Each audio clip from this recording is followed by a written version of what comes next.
বিসমিল্লাহির রহমানির রহিম। Welcome to my channel I am creative study. নবম দশম শ্রেণী ও এসএসসি পরীক্ষার্থীদের জন্য আজ লগারিদম নিয়ে আলোচনা হবে। লগারিদমের অঙ্কগুলি করার পূর্বে আমরা জানব লগারিদম মানে কি। সূচকীয় রাশির মান বের করতে লগারিদম ব্যবহার করা হয়, এটা হলো সংক্ষেপে। সূচক আমরা আগে জেনেছি, এখন লগারিদমের মানগুলি বের করতে আমাদের কিছু জিনিস পূর্বে জেনে নিতে হবে। লগারিদমের সকল অঙ্ক করতে এগুলি আমাদের কাজে লাগবে, সুতরাং এটা আমরা আগে দেখে নিই। তো লগারিদমকে সংক্ষেপে লগ বলা হয়, এলওজি, প্রথম তিনটা অক্ষর মিলে লগ হলো লগারিদমের সংক্ষিপ্ত রূপ। লগারিদমের মধ্যে লগ সংক্ষিপ্ত রূপ, লগের মধ্যে তোমরা দেখতে পাবে কিছু জিনিস, যেমন লগের নিচে একটা কিছু লেখা থাকতে পারে এবং উপরেও একটা কিছু থাকতে পারে। তো এই দুইটা নাম আছে আমাদের। এটা বলা হয় লগের বেস, আর এটা হলো মান। যেমন লগ এ, বেসটা যে কোনো একটা হতে পারে, যেমন অনেক ক্ষেত্রে তোমরা দেখতে পাবে লগ ই, দেখতে পাবে লগ 10, এরকম নানান কিছু হতে পারে। তো এইটাই বলা হয় বেস। আর উপরে আমরা যে মান যেটা থাকবে সেটা হলো মান। যেমন এখানে 2 থাকতে পারে, এখানে বি থাকতে পারে, এরকম নানা অনেক কিছু হতে পারে। তো আমরা প্রথমত জানবো লগারিদমকে সংক্ষেপে লগ বলা হয়। আর লগের মধ্যে এই জি এর নিচে বেস, যেটা বেস ভিত্তি, বেজের মধ্যে যেটা থাকবে সেটাকে বলা হয় লগের বেস, আর উপরেরটা হলো মান। এটা হলো মান আর এটা হলো বেস। জাস্ট এইটুকু জানা থাকলেই হবে। অতঃপর আমরা জানবো এই লগের অঙ্কগুলি করতে কি কি জিনিস আমাদের কাজে লাগবে, আমাদের কি কি মনে রাখতে হবে, কোন জিনিসগুলি না হলেই লগের অঙ্ক করা যাবে না। যেমন লগ এ আমি লিখেছি কি লগ এ 1, তার মানে এটা হলো বেস, এটা হলো মান। অর্থাৎ লগের মান যদি 1 থাকে তাহলে সবসময় সেটা 0 হবে। এখন দেখো এরকমও হতে পারে অনেক সময়, যেমন লগ ই, আমি এখানে 1 দিলাম, তাহলে এটা বেস যাই থাকুক না কেন লগের মান যদি 1 থাকে সেটাও 0 থাকতে পারে। লগ 10, এর উপরে যদি লগের মান যদি 1 থাকে সেটার মান 0। এরকমভাবে যাই থাকুক না কেন লগের মান যদি 1 থাকে সেটার মান 0 হয়।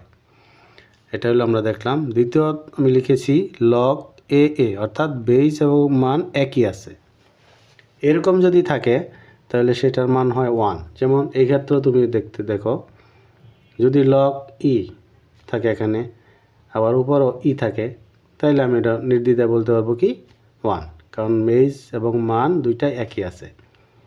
যদি এরকম হয় লগ 2, উপরেও 2, তাহলে বেস এবং মান দুইটা যদি একই রকম থাকে তাহলে সেটার মানও কী হবে 1 হবে। এরকম যদি থাকে লগ 10, তাহলে লগ 10 এবং মানও 10, তাহলে সেটার মানও কী হবে 1 হবে। তাহলে আমরা বুঝতে পারলাম যে লগের বেস এবং মান দুইটা যদি একই রকম থাকে, একই জিনিস থাকে, তাহলে সেটার মান হবে 1। আরেকটা জিনিস শিখলাম, লগের মান যদি 1 থাকে তাহলে সেটা সবসময় কি হয় 0 হয়। লগের মান যদি 1 থাকে তাহলে সেটার মান 0। তৃতীয়তে আমরা লিখেছি লগ এ এম এন সমান log A M plus log N. এখানে দেখো একটা জিনিস, সেটা হলো লগ ঠিক আছে, বেস এ ঠিক আছে, এখানে দুইটা জিনিস এম এবং এন কি আকারে আছে, গুণ আকারে আছে। এখন লগ যদি গুণ আকারে থাকে, মানটা যদি গুণ আকারে থাকে, সেটাকে আমরা লিখতে পারবো লগের নিয়ম অনুযায়ী লগ এম এবং লগ এন। বেস যাই থাকুক না কেন, বেস যাই থাকুক, তাহলে আমরা বুঝতে পারলাম কি যদি গুণ আকারে থাকে তাহলে দুইটা আলাদা ভেঙে লগ এম লগ এন হয়ে যায়। যদি ভাগ আকারে থাকে এম বাই এন, তাহলে সেটা বিয়োগ হয়ে যায়। তাহলে সহজে বোঝা যায় দুইটা জিনিস খেয়াল করলে, যে log M N, log A M log A N, আবার লগ এম বাই এন, সেক্ষেত্রে log M minus log N. এখন এটাও দেখো বেস যাই থাকুক না কেন, যদি এরকম থাকে লগ 10 এবি, তাহলে আমরা কি লিখতে পারবো লগ 10 টেবিল বেস থাকলো এ, তাহলে যেহেতু গুণাকার আছে তাহলে যোগ লগ 10 বি, তাহলে সহজ। তাহলে আমরা প্রয়োগ অঙ্কতে যখন প্রয়োগ করব তখন এগুলো আরও পরিষ্কার হয়ে যাবে।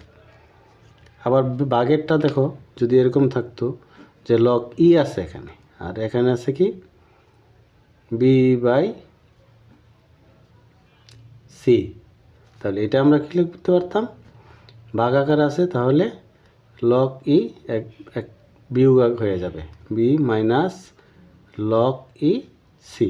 তাহলে আমরা এটা বুঝতে পারলাম যে যদি গুণন আকারে লগের মান যদি গুণন আকারে থাকে তাহলে সেটা হয় যোগ আকারে আলাদা ভেঙে লেখানো যায়। যদি ভাগ আকারে থাকে সেটাকে বিয়োগ আকারে ভেঙে লেখা যায়। তারপর আমি লিখেছি log A M power R, M এর উপরে পাওয়ার আর, এরকম যদি থাকে তাহলে লগের নিয়ম অনুযায়ী কী হয়, এই পাওয়ারটা বাহিরে চলে আসে, তাহলে থাকতো কি লগ এ আর এম থাকে। তাহলে লগ এ এম যদি এরকম আমরা অঙ্কের মধ্যে পেয়ে যাই, প্রয়োগের ক্ষেত্রে যদি প্রয়োজন পড়ে, তাহলে আমরা এই পাওয়ারটাকে বাইরে নিয়ে আসতে পারবো। যেমন যদি এরকম হয়, যেমন লগ ই লিখলাম আমি এখানে এ স্কোয়ার, এর স্কোয়ার দিলাম, তাহলে সেক্ষেত্রে আমরা কী লিখতে পারবো, এই পাওয়ারটাকে বাইরে নিয়ে আসলে লগ ই এ হয়ে গেল প্রয়োগ। তাহলে আমাদের এটা মনে রাখতে হবে। তারপর আমি দুইটা জিনিস লিখেছি, সেটা দেখো লগ এ এবং বেসে মান বি, সেটাকে ডাইরেক্ট আমরা যদি লগের উল্টো আকারে, এটা একটা অনুসিদ্ধান্ত, সেক্ষেত্রে আমরা এটাকে লিখতে পারি 1/log PA। কী হইল, বেজ এবং মানটা স্থান পরিবর্তন করছে, বেজের জায়গায় মান, মানের জায়গায় বেজ। ঠিক এরকমের অনুরূপভাবে লগ A/A এবং B যদি থাকে সেটাকে 1/AB লেখা যায়। তো মোটামুটি এই জিনিসগুলি তোমাদের লগের যত ধরনের সমস্যা আছে এগুলি সলভ করতে এগুলি কাজে লাগবে। তারপরও যদি এর ভিতরে আরও কোনো সূত্র প্রয়োগ আসে বা কোনো কিছু প্রয়োগ করতে হয়, সেটা আমরা কাজ করার সময় দেখিয়ে দেব তোমাকে। সুতরাং এই জিনিসগুলা প্রথমত তোমাদের খুব মনোযোগ সহকারে বারবার প্র্যাকটিস করতে হবে, করলে সহজেই তোমরা লগগুলি ধরতে পারবো। তো এখন আমরা কয়েকটা লগের প্রয়োগ দেখব।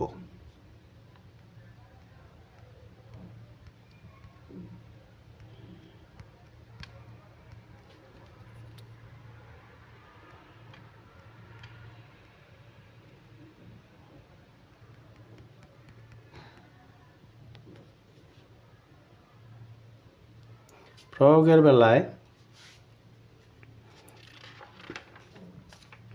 দেখো আমি ছোট ছোট কয়েকটা জিনিস ধরে নিই।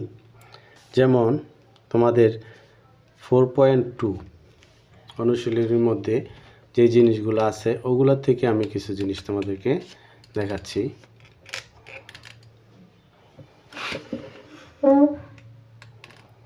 4.2 অনুশীলনীতে কিছু জিনিস আছে,